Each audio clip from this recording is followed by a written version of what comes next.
Votre parti, Yohann Gillet, continue de cavaler en tête dans les sondages. Regardez notre dernière enquête d'opinion, 32 points aujourd'hui d'intention de vote pour Jordan Bardella, une hausse d'un demi-point en quelques jours à peine, suivie de loin par Valérie Hayé pour la liste Renaissance à 17% dans les sondages. Avance qui fait de vous la cible numéro 1 d'Emmanuel Macron. Voici un extrait de la vidéo que le président de la République a postée sur X ce matin. Regardez. Les extrêmes droites, elles se nourrissent de la colère, de la peur, du rejet de l'autre, assez classiquement.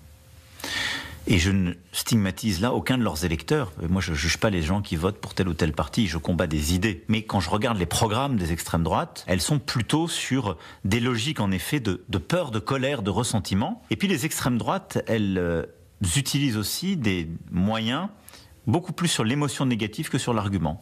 Et sur les réseaux sociaux, ça marche mieux aussi. Votre réaction, Yohann Gillet? Le président de la République voit très bien que le Titanic qu'est la Macronie est en train de couler lors de ces élections. Et donc, une fois de plus, il est dans la caricature, il est dans la fake news. La réalité de ces sondages, c'est quoi? C'est que nous sommes en tête. Pourquoi? Parce que nous prenons l'Europe des nations, l'Europe que souhaitent les Français, contre l'Europe de Macron.